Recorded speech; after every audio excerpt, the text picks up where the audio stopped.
Whenever Sony releases new ANC gear, we now expect two things. One, they'll have a terrible name, and two, they'll be awesome.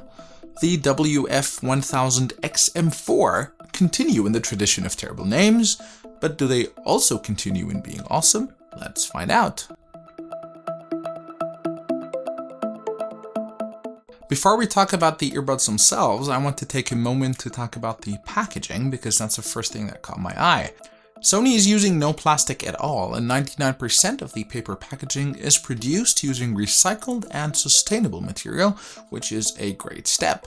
That does come, however, at the cost of the look and feel, and these don't at all look or feel like a $280 pair of premium headphones. Incidentally, around the same time, I unboxed an $18 pair of wired earpods from Apple, and those felt like 18 times more premium than the $280 pair of headphones.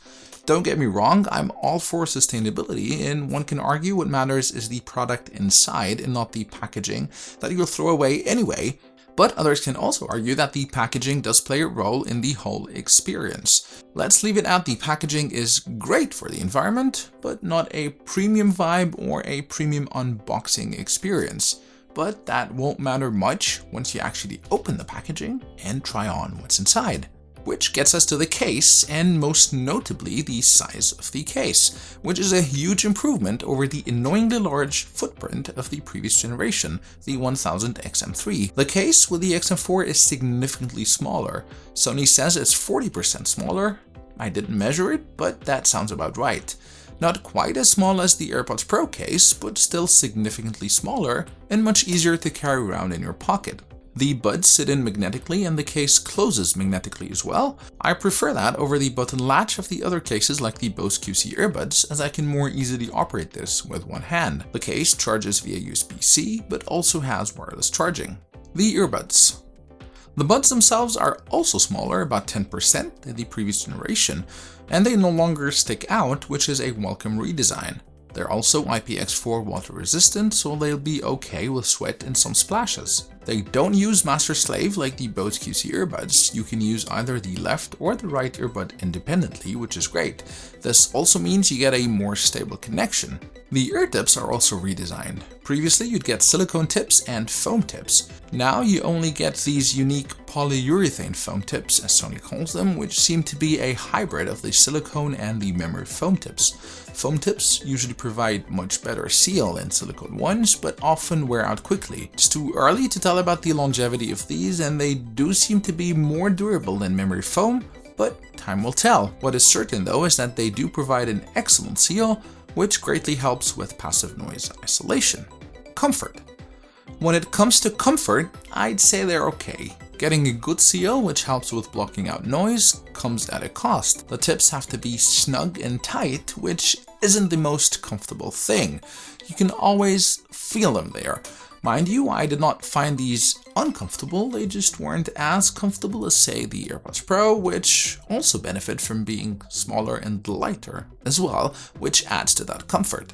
Touch controls. You control the buds via touch controls, which I found surprisingly responsive. You can customize them in the app. By default, the left earbud toggles between active noise cancellation and ambient noise, and when you tap and hold, this activates quick attention, which lowers the music and engages ambient noise. The right earbud has playback control by default, tap to play pause, double tap for next song, triple for previous, and a long press for voice assistant. You can change either left or right earbud to control volume, with tapping to raise and tap and hold to lower. The issue here is that you must give up either ANC ambient noise or playback control to get volume control, which is a bit frustrating. Also frustrating is that Sony has grouped these functions in groups, either ambient sound control, playback control, or volume control, and you can't mix and match between them. For example, have a tap to toggle between ANC and touch and hold for volume control. You're stuck with picking the groups as is. This is something I guess they can fix with a firmware update, or maybe even better, add gesture control for volume, so swiping up increases the volume and swiping down decreases it. I'm not sure they are going to fix this with a firmware update, but this is actually one of the very few things I disliked about these earbuds. The app. Aside from assigning touch controls in the app, there's a lot of other things you can do, like specify the level of ambient sound you want in, or activate speak to chat, which automatically pauses music and lets in ambient sound when you speak, which is nice in theory, though it does take a second or two to kick in. I don't think it's very useful, but it's there. Do keep in mind, if you tend to sing alongside your music, you're better off deactivating this feature, obviously. Sound quality. The XM4s actually sound great. They support high-res audio with LDAC codec support. They also use artificial intelligence to upscale compressed digital music. The fact that you can customize how they sound with equalizers means you can tailor them to a certain degree to your taste. I don't generally spend much time on sound quality because, well, it is to some degree subjective. This is not an audiophile review, and I'm not an audiophile anyway, but I will say you will not be disappointed in how these sound. ANC. What you also will not be disappointed in is their noise cancellation. The XM4s have a new processor developed by Sony and are supposed to cancel out even more noise.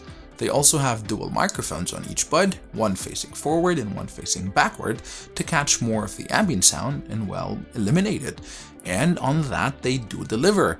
They're amongst the better, if not the best ANC earbuds I've tried. And the ANC is even better with the polyurethane ear tips, which provide a very good seal and thus assist in passive noise isolation. Battery life. Another area where these excel is battery life. They deliver a whopping 8 hours of battery life per charge, and an additional 16 hours with the case for a total of 24 hours.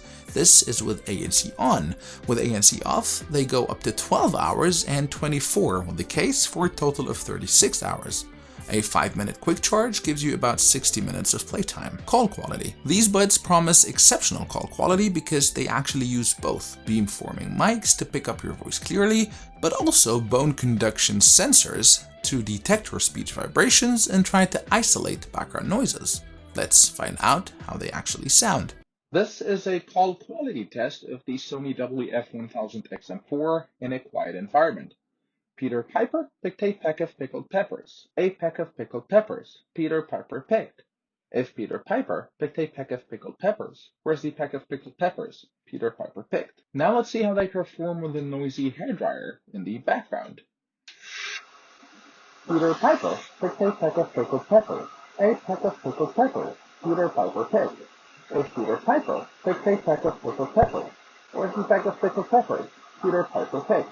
Now let's see how they perform with simulated background noise. This is a call quality test of the Sony WF-1000XM4 with simulated background noise. Peter Piper picked a peck of pickled peppers. A peck of pickled peppers Peter Piper picked. If Peter Piper picked a peck of pickled peppers, where's the peck of pickled peppers Peter Piper picked? So, what I like: stellar active noise cancelling and awesome sound quality. I love the fact that they reduced the size of the case. It now actually fits in my pocket without me feeling that I'm lugging a brick. I like that they don't use master slave, which many other earbuds continue to use. Battery life is quite impressive. The touch controls are quite responsive. There's absolutely a lot to love about these, to the point where I might just call them the best ANC earbuds out there. That does not mean that they are perfect though, and there are a few things I did not like. While the touch controls are responsive, I did not like the fact that Sony decided to group controls and you cannot customize fully what each bud controls. I want to be able to control ANC, media, and volume. Unfortunately, I have to pick 2 of these 3. The mics, while a good improvement over the previous generation, don't provide the best call quality either.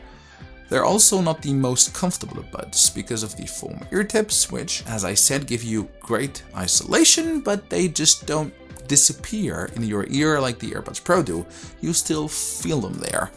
And lastly, there is yet again no multipoint, so you cannot connect it to more than one device at a time.